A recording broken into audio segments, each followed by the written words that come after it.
When we think about simplifying our home, it often seems like a straightforward process. You look around, decide what to keep, let go of the rest, and end up with a calm space. Job done. But what actually happens between those two stages is more complex than it seems. After 9 years of minimalism, I've noticed that there are things happening in the background. There are stages that shape the whole process and every decision we make, often without us even realizing it. So in this video, I want to share 7 hidden stages of simplifying your home, what really happens in each one, and how to notice where you might be yourself.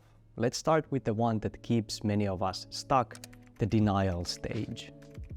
This is where it usually begins. The home looks normal, at least in your opinion, maybe a bit full, but nothing like those hoarding TV shows. You have stopped noticing how much stuff there actually is. It's just your home. That corner full of things has always been there. The drawers that don't close properly, they have been like that for years or even decades. It doesn't really bother you because you have learned not to look too closely. You tell yourself that it's fine, that you will deal with it one day when things slow down, when life feels a bit calmer. But that day never really comes, and the reason is not time. It's that deep down you don't want to face it. Because when you clean or organize, it forces you to look at everything, the mistakes, the waste, the memories you are not ready to touch yet. So instead, you do small things that make it look better. You move piles around, you buy small baskets or trays, you tidy up before guests come over, and for a moment it feels nice, but then slowly everything goes back to the way it was. And the funny thing is that even though you don't use half of what you own, or more than half, probably like 90%, part of you still feels proud of it, like it proves something, that you have kept things safe for years or even decades in a world where nobody cares about anything anymore. And that's not always bad. Like, keeping and taking care of things is not wrong. It can be very good, it can be beautiful when those things actually mean something.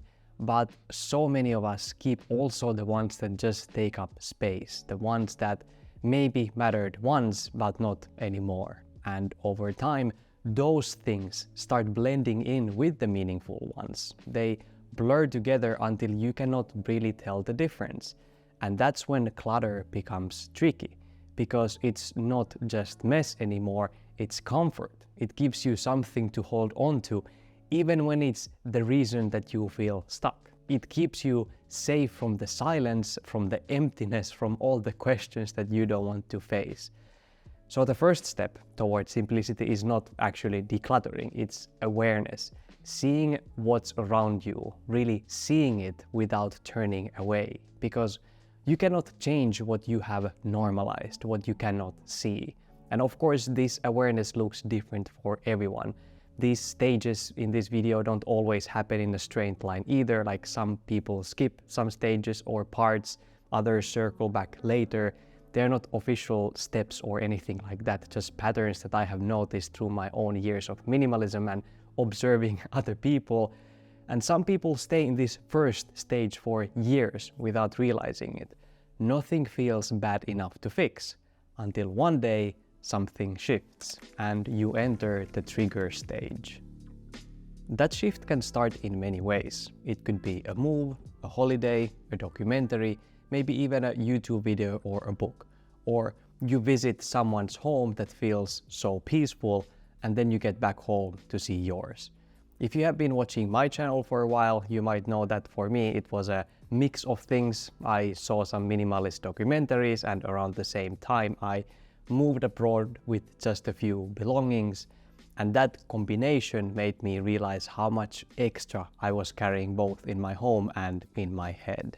So after this trigger, you start looking around, and for the first time in a while, the clutter actually bothers you. What used to feel normal now feels suffocating.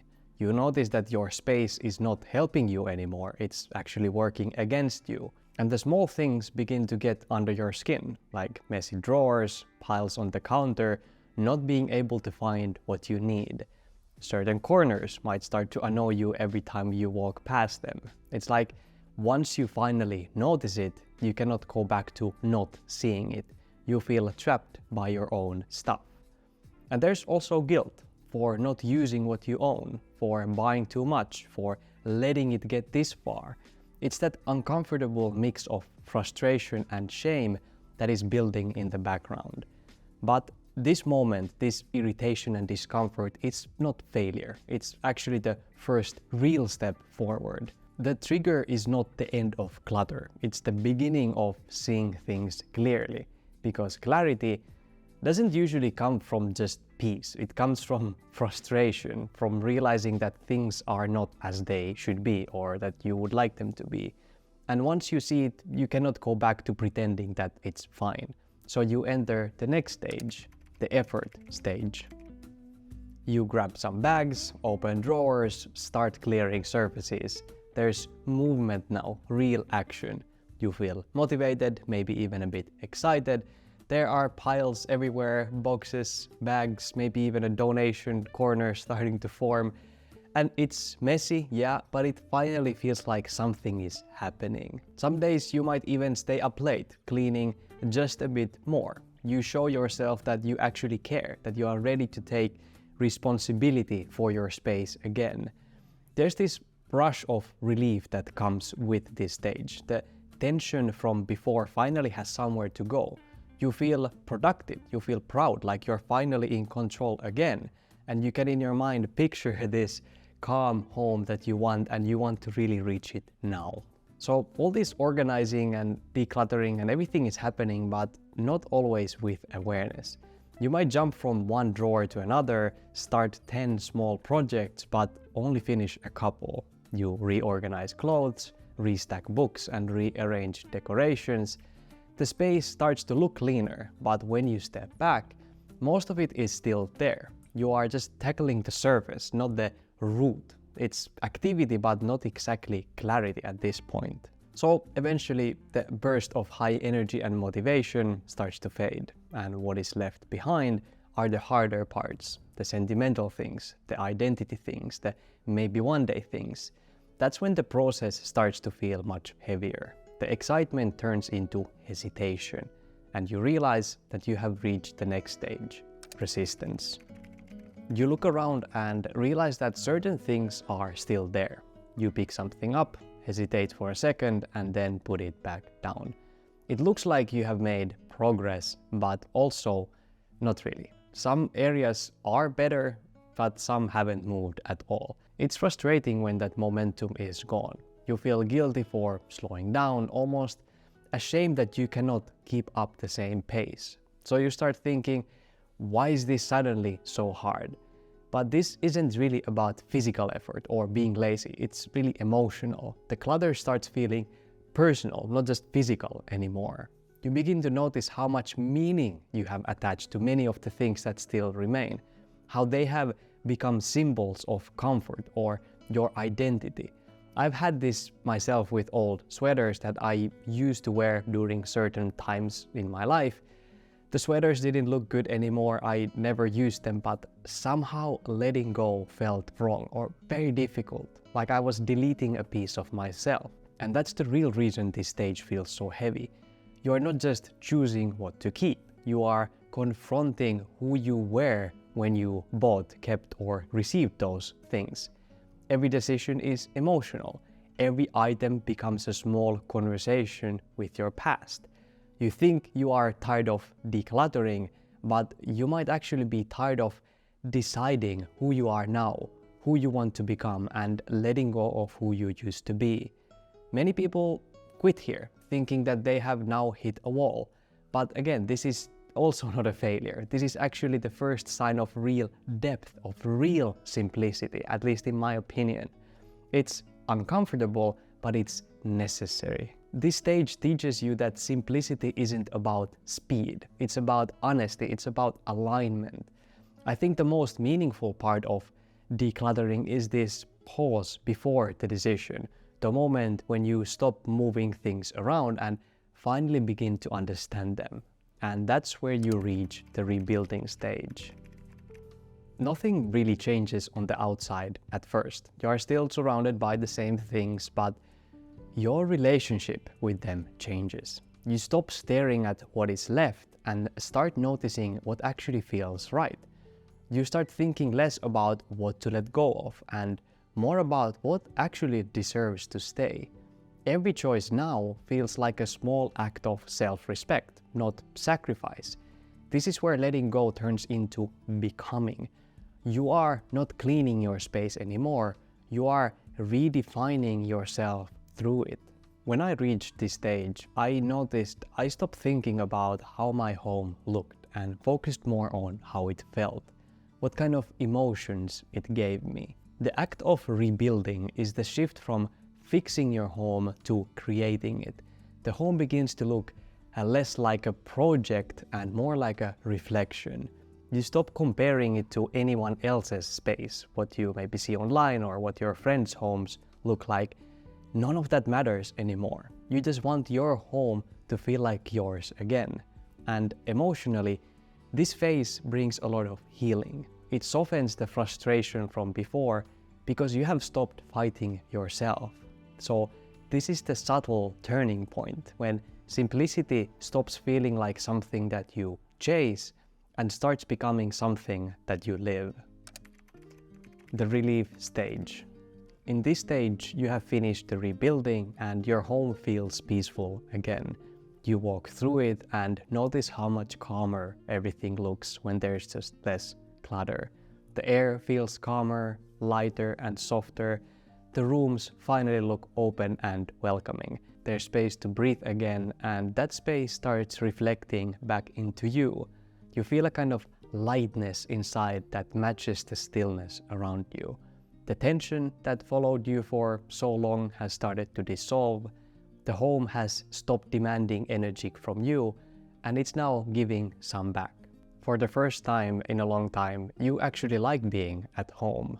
You reach for less, want less, and need less. You start to see what truly feels enough. I love that moment after a decluttering session when you look around and know that there is nothing extra, nothing waiting for your attention, just calm. And the truth is that you didn't create this calm from nothing. You uncovered it. It was always there, just hidden underneath that noise, the clutter, all the stuff. This stage is not really loud or exciting, it's quiet and simple. And that's the reward. You start to realize that simplicity was never about having a perfect home. It's about feeling at ease in it and like yourself again. And that's where the final stage begins, when the peace you created becomes part of your everyday rhythm. The sustaining stage. It's easy to think that the journey ends once your home feels calm, but I have noticed that it doesn't. This last stage is about keeping what you have built, making sure that you don't slowly drift back into the clutter and chaos you worked so hard to escape or remove. Without awareness, it's really easy actually to slide back to old habits, whether that's buying things or just not letting go of things. So at this point, clutter still, of course, appears from time to time, but it comes and goes quickly. You notice it early, deal with it quickly, and move on without stress. It doesn't control your space anymore because you have built a mindset and discipline to stay aligned. And I'm happy to say that I am in this stage now. I still do the occasional decluttering sessions, but I don't really fight clutter anymore. I prevent it by living intentionally, by choosing better habits and leaving things in the store if I don't really need them. I'm constantly asking myself things like, do I really need this? Does this add value or just noise? The hidden challenge here is not actually the stuff. It's staying awake and self-aware in a world that constantly rewards distraction and buying more stuff. And when life feels heavy, it's about not fixing it with more, but by pausing, reflecting, and reminding yourself what enough really looks and feels like, what you actually need to live a happy, simple, and calm life. If you would like to take this mindset beyond your home into your routines, your time, and your whole life, I suggest checking out my course, Simple Life Blueprint, which goes deeper into exactly that. You'll find the link in the description below. Thank you so much for watching. Remember to stay kind and meaningful in your own beautiful journey. See you in the next one.